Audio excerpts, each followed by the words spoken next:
Genesis Otis, générique Otis, Genesis Otis, générique Otis. Vanessa Ngama, Genesis, Genesis Otis, générique Otis,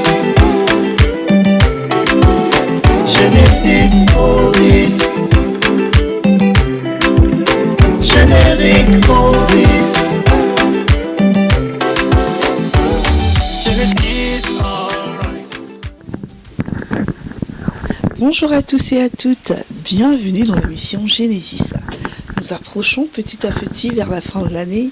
Aujourd'hui, nous recevons Ladis Arcade, un artiste congolais qui fait la fierté ici en France et puis partout dans le monde. Alors, d'ingénieur agronome, il s'est retrouvé dans la musique. C'est la question que toi et moi nous nous posons. Alors, nous allons nous rencontrer aujourd'hui. Il va nous parler de son actualité, de sa musique et de son tout dernier single, Boudia Matangu. Sans plus tarder, suivant. Cultivez votre bonheur. On se retrouve dans la bonne humeur. Dans la bonne humeur.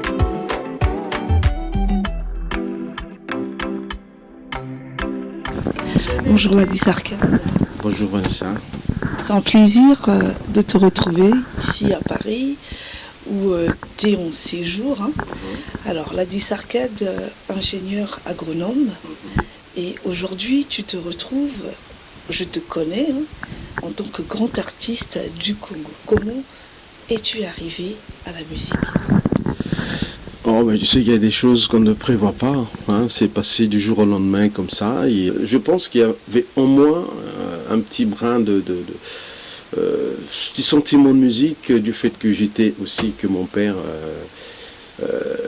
était chanteur. Donc il y a toujours peut-être ça que j'ai hérité, mais j'ai jamais eu d'envie de se dire que je dois faire la musique, je dois faire ceci et cela. Mais bon, c'est arrivé comme ça et j'y prends plaisir. Voilà. Tu y prends plaisir jusqu'à mettre en route un album, Bidilou, dont tu vas nous parler. Comment ça s'est fait du premier titre, deuxième titre, troisième titre et paf, c'est un album qui va jouer. Alors, l'album, ça c'était c'est quelque chose que j'ai beaucoup apprécié, mais que j'ai jamais rêvé. Et c'est ça, la magie un petit peu qui s'est opérée.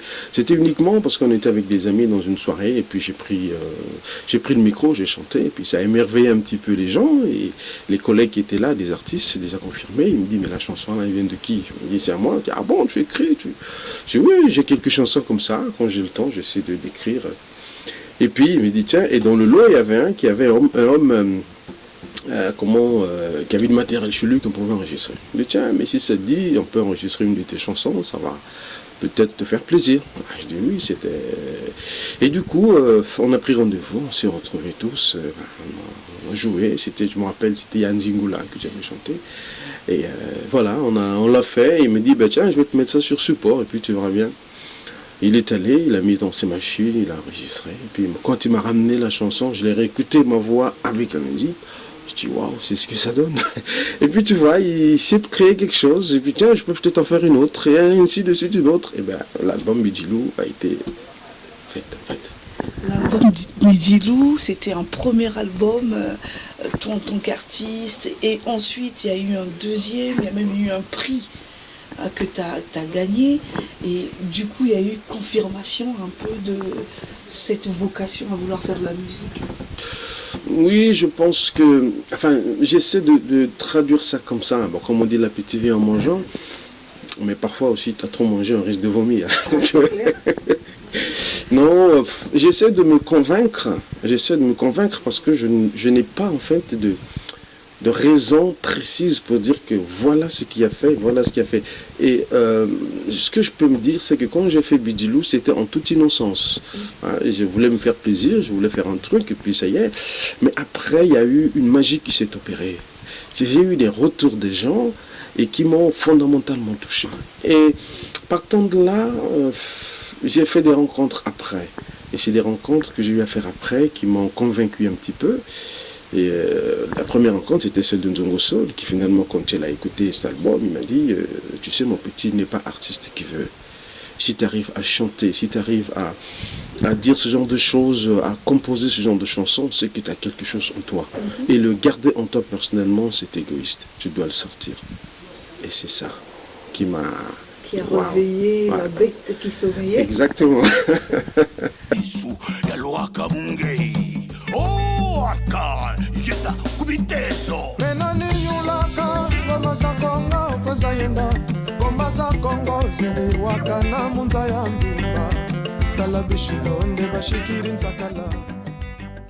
Tu as fait le choix de le chanter en Congo, un dialecte que tout le monde ne comprend pas, la musique étant internationale aujourd'hui. Est-ce un choix voulu? Parce que pourtant tu écris en lingala, pourtant tu chantes en lingala, tu chantes en français, mais il y a une caractéristique qui reste imprégnée, c'est le chant en Congo. Pourquoi ce choix? Est-ce que c'est un choix délibéré? Je pense pas. C'est Ladi Sarkad. En fait, je veux que les gens se disent, quand les gens écoutent ma musique, qu'ils se disent, ça c'est Ladi Sarkad. Et Ladi Sarkad, c'est moi, sans filtre. Voilà. Donc je n'ai pas à chercher à ressembler à quelqu'un. Je n'ai pas à chercher à faire comme l'autre. Et je fais les choses comme bon me semble. C'est vrai, je chante en lari, mais vous venez de le dire, la musique est internationale. Quand un Chinois va chanter, un Arabe va chanter, vous ne comprenez pas. Mais par contre, vous dansez. Oui. Donc c'est ça en fait. Et je sais très bien, je suis conscient qu'en chantant en lari, les gens ne comprennent pas. Et comme je suis assez thématique, c'est pour ça que vous regarderez, quand vous regardez mes clips, je fais toujours une lyrique de traduction parce que je veux que les gens comprennent ce que je suis en train de dire. Je suis à l'aise de chanter en lari autant en français ou en lingala. Mais le lari m'inspire beaucoup. Le lari m'inspire beaucoup. Peut-être que c'est parce que je suis lari que je comprends plus la profondeur de ces mots, la profondeur de cette langue-là. Et c'est pourquoi je veux exploiter cette profondeur-là. Mais en exploitant cette profondeur-là, je sais très bien qu'il y en a qui ne comprendront pas. Mais je veux qu'ils comprennent. Et c'est pourquoi je fais la traduction en français, en lingala.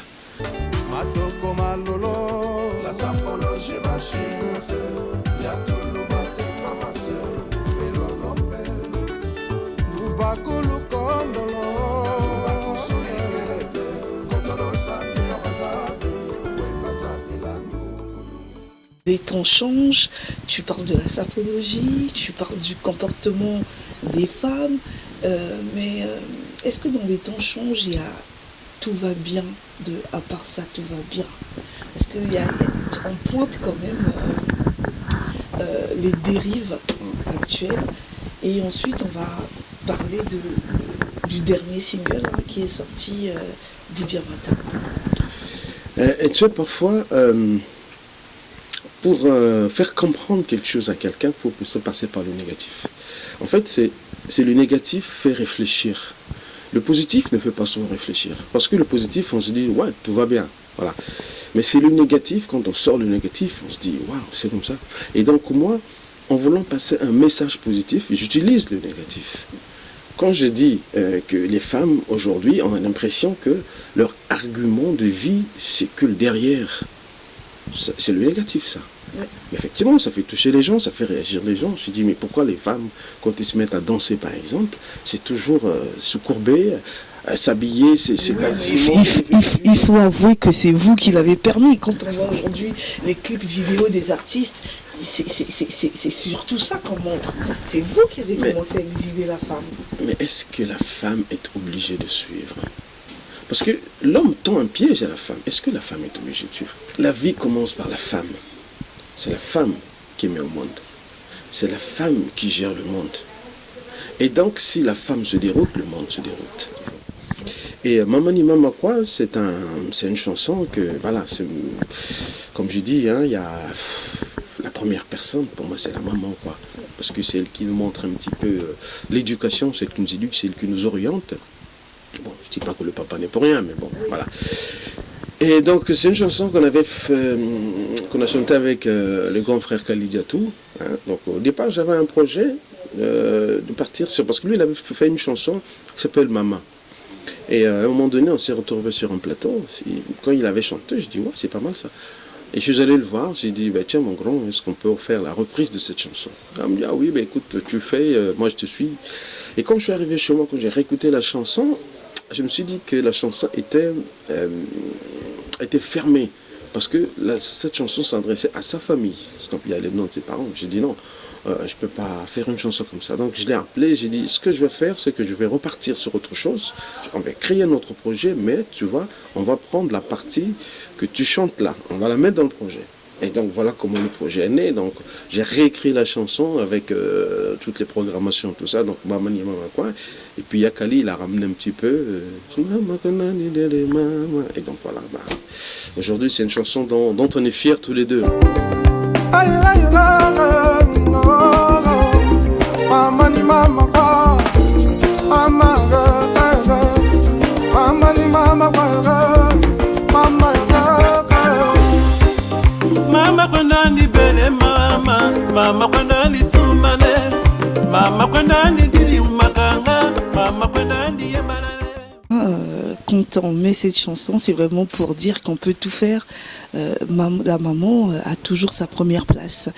Alors, en parlant toujours de la femme, on aborde le sujet du pardon avec Boudiama Tangou. Une chanson écrite par Sauf Gérard Malanda, un confrère dont je salue, et parle un peu de cette collaboration. Non, en fait, Boudiama Tango, c'est toute une histoire, hein, c'est le grand Sauf que je salue en passant. Et une fois, j'étais à Brazza, il me dit, tiens, j'aimerais bien écrire un texte et que tu puisses mettre le texte en chanson. Bon, je dis oui, et puis... une fois il m'appelle, il me dit voilà ce que je t'avais dit la dernière fois, j'ai un texte. Sauf Gérard, il a écrit le texte. Et le texte qu'elle a écrit, c'était en Congo, c'était en Lari. Ah, d'accord. Il m'a envoyé le texte, j'ai lu le texte littéraire. J'ai lu le texte, et puis au départ, ça ne me parlait pas trop, mais en allant bien dans la profondeur du texte, je me suis rendu compte qu'il y avait un fond qui était là. Il y avait un fond de message qui était le pardon. Parce que tu remarqueras que j'aime pas trop chanter les noms dans mes chansons, parce que s'il n'y a pas de moralité. Et là, dans cette chanson, il y a une moralité, c'est du pardon. Donc j'ai dit, bah oui, écoute, je vais travailler dessus, je vais composer la chanson, parce que lui m'a envoyé le texte littéraire. Donc j'ai composé la chanson, et du coup je l'ai envoyé. Je suis allé à Brazza, on a commencé à travailler au studio de Parfeillon, que je salue en passant aussi. Et après, je suis arrivé en France, on a échangé les fichiers, et puis tout est parti. Donc j'ai tout fait le reste ici. Le clip, une partie est tournée à Brazza, une partie ici. Et la chanson, elle est là, elle fait son chemin.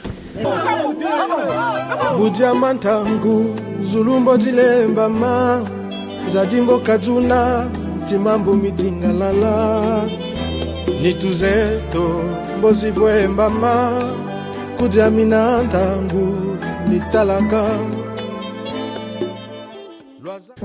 Quelle est ta vision générale sur la culture musicale congolaise? Vous voulez que les artistes portent le poids de cette question, mais vous savez très bien, même quelqu'un qui n'a pas de culture le sait très bien, que notre culture est en déroute.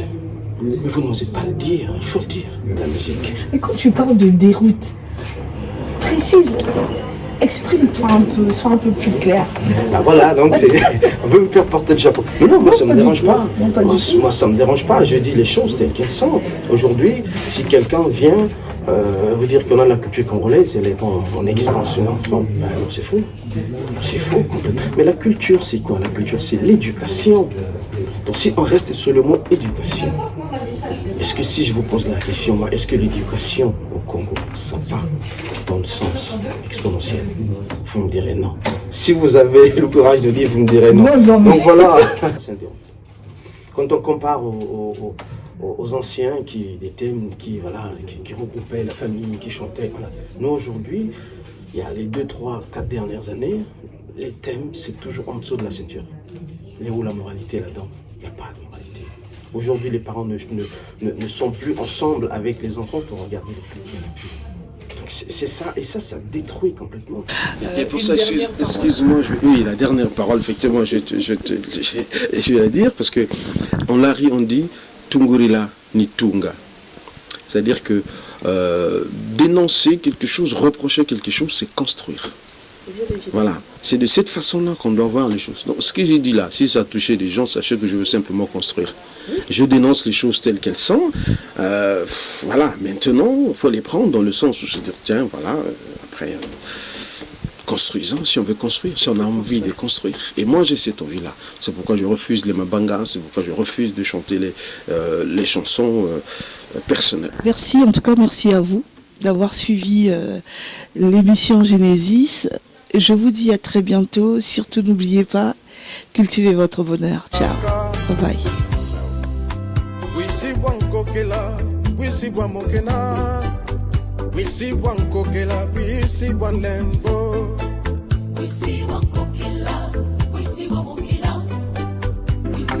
Vanessa Nguema. Il va falloir se quitter. Merci à vous d'être restés. Genesis déjà terminé. Surtout ne pas oublier. Cultivez votre bonheur. On se retrouve dans la bonne humeur. Dans la bonne humeur.